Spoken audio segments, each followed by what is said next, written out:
Time for some business news now. Stephen Carroll is with us. Stephen, I believe we're going to start in Austria, where the minister leading the Brexit effort in the UK will be making a speech to business leaders. David Davis will say that fears that Brexit will drive the UK into a Mad Max-style world barred from dystopian fiction are unfounded. The UK's Brexit minister will claim that Britain wants to oversee a race to the top in global standards, including on workers' rights. That's after a European Commission presentation suggested that British workers could face higher risks after Brexit, something that British officials have been very keen to say won't happen.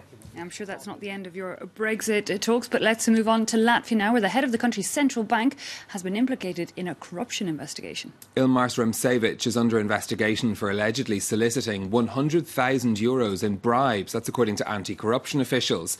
Now, he was arrested over the weekend but was released on bail on Monday evening. Mr Rumšević denies the allegations against him. Separately, one of the country's biggest lenders is facing a shortage of funds after it emerged that it's facing US sanctions for money laundering. ABLV had sought emergency funding from the central bank as customers withdrew more than €600 million from their accounts.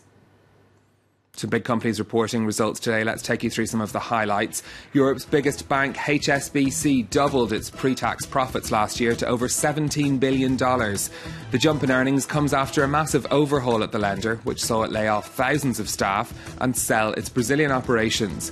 Financial analysts have described the results as a turning point for the bank. The mining giant BHP Billiton has reported its best half-year profits in 4 years. But the company is also taking a $2 billion hit over the corporate tax changes in the United States. Rising commodity prices and cost-cutting helped to boost underlying profits to over $4 billion for the 6 months to the end of December.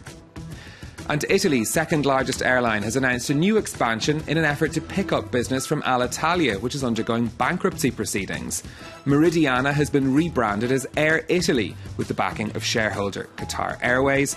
Qatar is to lease 5 of its planes to the carrier as it waits for new aircraft that have been ordered from Boeing.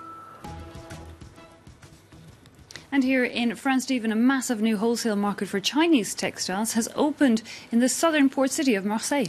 The site houses wholesalers that are selling Chinese clothes and other products to shop owners across the south of France. But it's hoped the centre will attract business from all over southern Europe and be boosted by the Chinese government's efforts to increase trade ties with Europe. Ivana Skatala has the story. It looks nothing more than a row of shipping containers near Marseille port. But this is actually a new style of shopping centre specialising in Chinese textiles, which has just opened its doors. 95 wholesale shops here stock ready-to-wear fashion to sell to clothing retailers. We'll be able to do our shopping much more quickly, and time is very important to us. Wholesalers based here aim to attract retailers from all over the south of Europe. There are lots of customers coming from outside of Marseille, from Corsica, people from Spain too. The centre has established itself strategically next to key motorways and an airport, as well as right by France's biggest port. It comes at a time when China is aiming to expand its trade with Europe with its ambitious modern-day Silk Road project, which will connect the two by land and sea. There has long been a tradition of Chinese wholesalers based in Marseille, but this complex will change the nature of their business.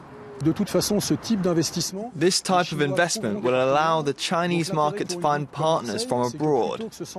It's better the centre being here and not in an Italian or Spanish city, for example. It will create interest in Marseille all over Europe.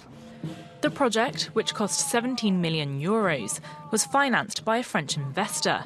In its first phase, it should create around 300 jobs. But the centre's developers are already thinking big, and they want to double the size of the site in the next few years.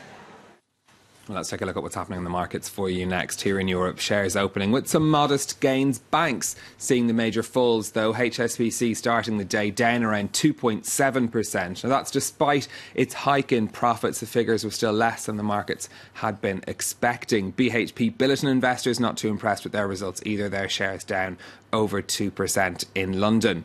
Over in Asia, things were a little bit quieter in trading today. Shanghai is still closed for the New Year holidays. Hong Kong, though, back in business, trading down 0.8% a short time ago. There were falls too in Tokyo and in Seoul. Finally, from you, Stephen, for now, Arsenal has signed a new deal about its sponsorship on its T-shirts. That's right. It's a 5-year extension to the current sponsorship deal with Emirates. It's understood to be worth more than £200 million, or around €225 million. The extension until 2024 will make this the longest ever sponsorship deal for the London club. Emirates first started appearing on Gunners shirts in 2006. Their North London home ground will continue to be known as Emirates Stadium until at least 2028. Good to know, Stephen. Thanks a lot for that business update.